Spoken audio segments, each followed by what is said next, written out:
Hello, everybody. I am Will. And I'm Kristen. And this is So I'm watching The White Lotus, Season 2, Episode 4. In the Sandbox. What did he say to her? He was like, I know how to, play in the sand. Or, he was like, I can take you on a trip through the sandbox. Work in the sandbox. If you know what I mean. And she was like, no. In the room, we were like, I really don't know what that means. Know. This episode, things were kicking into high gear. Mm-hmm. We had some cringe elements. I guess we can start there. With Porsha and Alby. Look. It's just not fair to either of them. To, be forcing this. To, be in this unwitting war. Yeah. He doesn't deserve it. She doesn't deserve it. I don't. And I really want to like him, and I do. I think he is a good guy, but he's out of his depth. He's way out of his depth because in the morning when Lucia is going to say, where's my money? She is? All she's trying to do is get money out of this rich family that's vacationing. No, I understand that, but it's I think she knows that he doesn't know. Yeah, I don't think that matters. I could see her going to Dominic. Oh, yeah. And being like, you owe me for what I did to your son? I don't know. I mean, I don't know if, hookers hand out freebies. That's why I'd be a bad hooker. I'd be the hooker with the heart of gold, and I'd be on the house. Hearts of gold still need to pay the rent, Will. Well, they don't. Where do they are living in this hotel? I don't know. I assume Mia has someplace to live, because she's been doing, the right thing. No, I know. Now, but... It's very funny. So let me put it that way. I am curious to see what comes in the morning. Well, because that's the other thing, too, is, I think he's capable of being a good guy, and his morals have held with regards to speaking to his mother and stuff, because he refuses to speak to his mother on Dominic's behalf. That was Rachel gasped. It was so manipulative, and he was like, what are you talking about? And I was like, you know exactly what he's talking about. Basically, so Dominic thinks that Alby's the peacemaker, the peacekeeper, and he thinks that if Alby steps in on his father's behalf, he could mend this familial rift. Yeah. And I just thought you'd like your family to be together. I just would have figured you would have... Oh. And it's dude, it's your fault, and that ugly-ass brooch is not gonna help any. I don't like that. It was just on Laura Dern? Well, what is she wearing? I don't think it would go. I don't think we're gonna see her. No, I don't think so either. But regardless, I think I think Alby has the capability of being a good man, but I think despite his best efforts, he is he's too much like his father, and he's too into the well, I'm a nice guy, so I'll never win, so I'm gonna beat you at your own game. Yes, I didn't even think about it. That's a brilliant observation, that he has stakes on this that she doesn't know about. I don't even think he knows about it. Yeah. That he's trying to prove a moral point.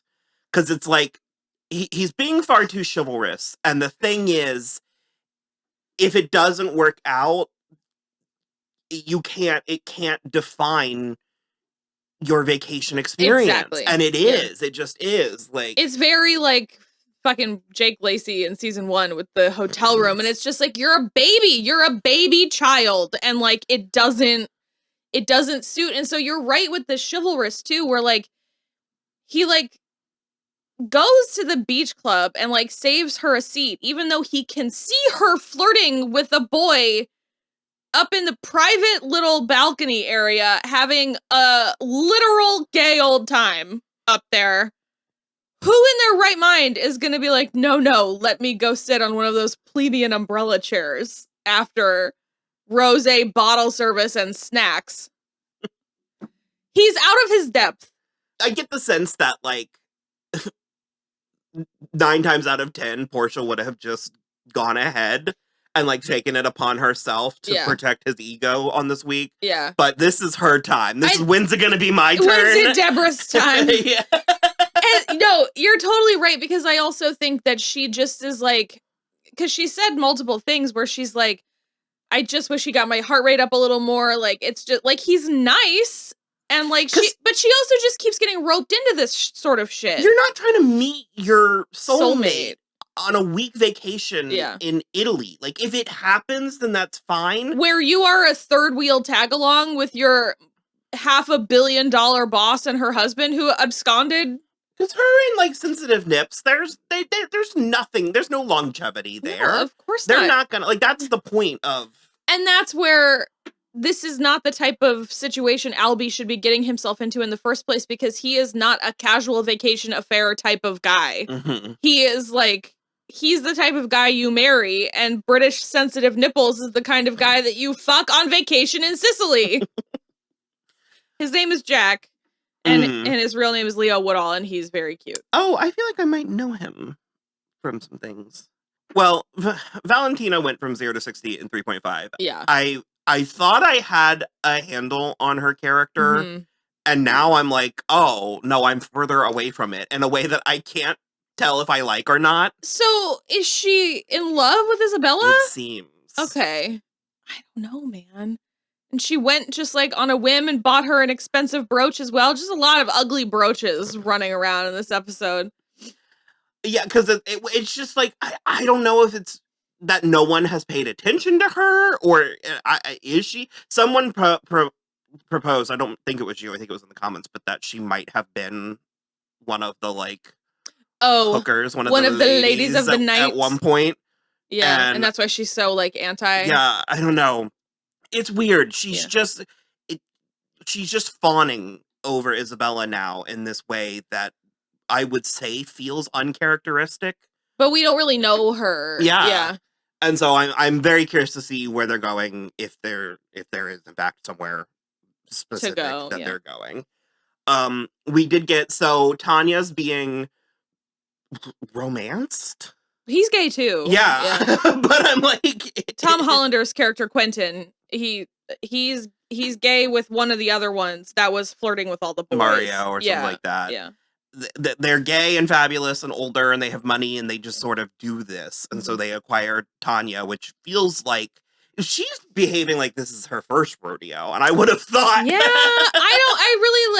I'm very, the more we learn about Tanya, the less I feel it's sort of like Valentina, the less I feel I have a grasp on her character, because I'm like, how have you not surrounded yourself with other, like, all the rich gays around? I don't remember what she does, where her money comes from. I think it's just family money. I don't think she does anything. Yeah. Because I disagree. I do feel like I'm getting a stronger sense of who she is. And I think coupled with that line she had about how she had just made it to this level, like she was a petal and now she's a blossom. Yeah. I think maybe she is a little bit later in life sort of coming into this. It. Okay. I'm not sure. I don't know. Yeah. But they've, like, taken to her, which, again, I mean, it feels like that would have to happen constantly. I'm just like shocked she doesn't already know all of those men. And it's just, I'm like, he's either a fairy godmother or a trap, and I can't figure out. We did get one comment that I liked, and that's why I was wondering, because they've now seduced her into going to Palermo with them just for, like, a big party, and we did get a comment that was like, I think this is all a trap to get her to break her prenup, if she cheats, then Greg gets money. That's elaborate. Yeah. He was making shady, elaborate phone calls. We don't know. I don't know. I don't know how. I'm not saying that I don't like that. I'm not sure how I would feel about that. Yeah. We have to see it play out. Because it seems like she needs it. But granted, we fell into this trap with her and Natasha Rothwell in season 1, where like she seemed like she needed that too. Yeah. And, you know, I was about to say you don't get the sense that she's a user, and I mean, she quite literally is. Yeah, she is. She's not intentionally looking to ruin people's lives, but I don't know. Like I said, it seemed like she needed it, and it also, I could believe that he does just do this. Sure. We're not sure. We found out that apparently that, like, island, there's like a house on an island that, like, an old Swedish woman owned, and the mob wanted it, and they offered her a bunch of stuff, and she said no, and then she died mysteriously. Yeah. And presumably they killed her. Yeah. And now it's open to the public, but that's not Palermo. That's not where they're going. Palermo is like a different thing. How are you feeling about Aubrey Plaza, about the Harper? Worse. You're feeling worse? Yeah. Multiple reasons. The first and least of my reasons is it's just so easy to say, I found a condom wrapper on the couch, and I know that Cameron cheats on Daphne. And for him to then, because Ethan did not cheat. Mia kissed him, and he was like, hard no. And then he whimpered in the bathroom for the rest of the night. But I just feel like now that Aubrey Plaza or Harper also has this like extra information where it ties right into my second huge problem, which is that immediately, again, behind closed doors, she was just a total bitch. Oh my God, it's totally fake and we're better than them. And I'm like, you're not better than them. And it's not totally fake.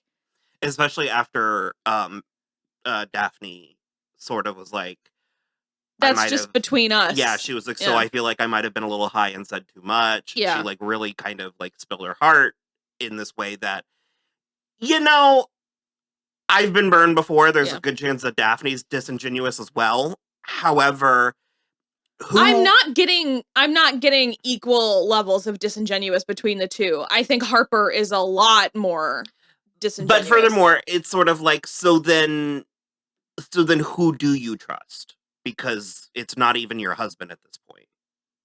You know what I mean? It's like for Harper or for yeah. So it's like, so okay, so you don't trust Daphne. Yeah. But like, so then who do you trust? What will you trust? What is good enough for you? And that's the thing too. By still keeping this distance between her and Daphne, who like together could easily rule the world. Yeah. So like still keeping that distance and then not just saying the words, whose condom wrapper is this to her husband. She's totally isolated herself. No, I really do kind of get it in that regard, because the thing is she knows this was sketchy. Mm-hmm. And that's because it was. Sure. She knows something happened. But there's a perfectly good explanation.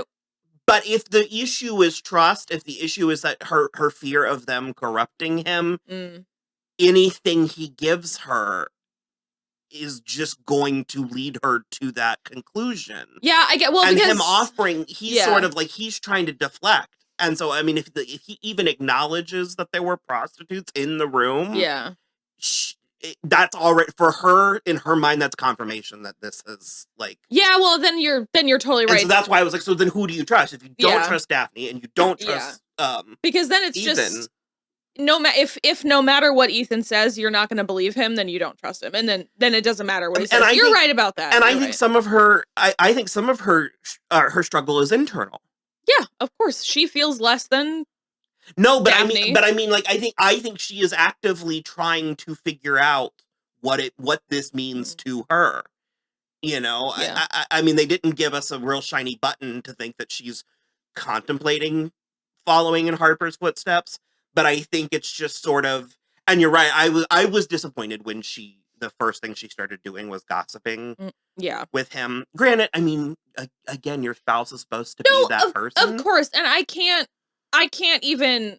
I'm being a total hypocrite because they're fake people. That's what I do with my husband. The minute that we're alone, we're like, oh my God, what about like blah blah blah, and so. I think they talked about like comparing your relationship to... Yeah, but the thing is that it felt mean-spirited. She just was like, I have the moral high ground because he cheats and she's just, and I think she does too. And I don't think Daphne cheats. No. She just spends the money. Mm-hmm. So, and I certainly don't think she makes a habit of it. Yeah. But this, I think, also connects with the condom thing, where it's like, I feel like with Harper, we're largely dealing with confirmation bias, where she decides what the issue is, and then she behaves accordingly. But she just literally dissociated the whole day away because she couldn't stop thinking about it. And that's, I think that's a little bit what I meant when I was like, this is also internal. It's because it's like, I think she genuinely thought she had the upper hand, and then in finding the condom, she was like, the thing I was afraid of is what happened. And so, because like I said, I mean, she went in this deciding that Cameron and Daphne were fake and beneath them. Yeah. And so I think that she's one of those like self-fulfilling prophecy type like people. I find it fascinating, and I think Aubrey is. She's doing a great job. I was waiting for her, like the weird tension in the show, and again, I've said this almost every time, but I mean it, where it's like, it just feels a hair uncanny. It feels like something magic is going to happen, could happen, and it never does. But you're just like, oh. It's real awkward. I love it. Mia, she was going to sleep with Giuseppe. She's very convinced that he, like, I know there was an innuendo, an implication that he has, like, ties. He wants to have sex with a girl in her 20s. Sure. And so that goes back to my point last week where I was like, the theme, I think one of the things this season of the show is doing is you need to do what you want to do. Yeah. And so it's like, if you're going to sleep with this guy, sleeping with him needs to be enough of a reason to do it. Yeah. For the story, for the experience, for whatever. But the entire time, she's just like, ew, gross. No, we're doing it right now, and I'm not coming back tomorrow because your dick doesn't work. The fact that this hooker is making it into a transaction is setting herself up for failure. Exactly. Like, well, and also then he can't get it up, even though I feel like he was inside her. It felt weird. A little strange. So regardless, she's they were inside a chapel is where they were. A deconsecrated chapel. Yeah, now. So, no, he said already. I mean, he could obviously be lying. Regardless, she was like, oh, my friend has Viagra. I'll go get you some. Well, then Lucia's got so many pills in her bag. She just grabs a bunch of pills. I don't know what she gave him, but that's the thing. Like, when he passed out, and then she tried to ask Valentina if she could sing because they need a singer. Instead of just going to just go sing. Just go do it.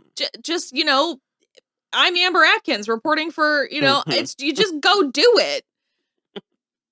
Don't ask permission. No, yeah. It's not like the piano's electrified if your name is not Giuseppe. And like I said, I mean, yes, there was an implication of like assistance, but for all she knows, he could be like, I know the guy that plays piano at another hotel.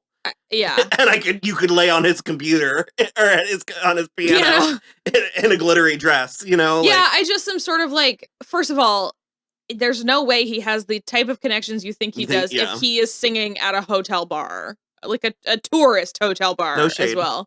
No. Hotel bars need singers. No tea, no shade. Some of them are great, but I don't believe he has like music industry, record industry. Yeah, like is Italy one of those places that has like a bustling? Oh, I don't know. Actually. I know they had like a film. Yeah, well, production like in the 40s. Yeah. So she asks Valentina of all people, and Valentina is very clearly like, "No, it's not the time. Like, how dare you?" And then she just doesn't do anything. Yeah, and then that's where Porsha and Alby had their thing. It seems like Porsha is sleeping with Jack. Yeah, who wouldn't? When he kicked her leg open with his knee, I was like, yeah. But then also, like, Alby and Lucia, so like, Porsha and Jack started kissing, and then Lucia was like, "Don't let her get to you," or whatever. And so then they started kissing, and then Porsha and Jack she was like, "Come to my room," and they went to leave, and Lucia was like, "I think we won," and I was like, "I don't think you did." Oh, I don't know, man.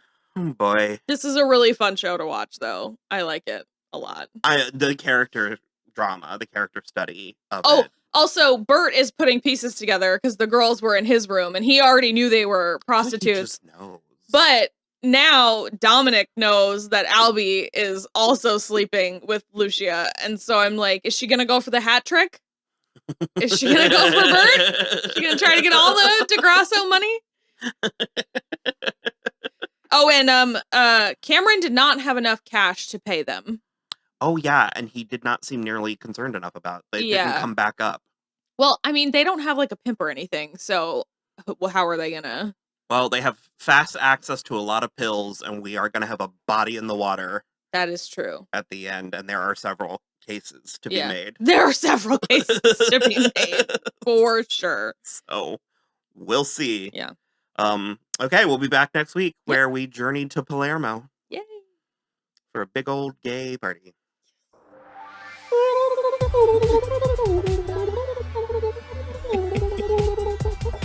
It is so fun.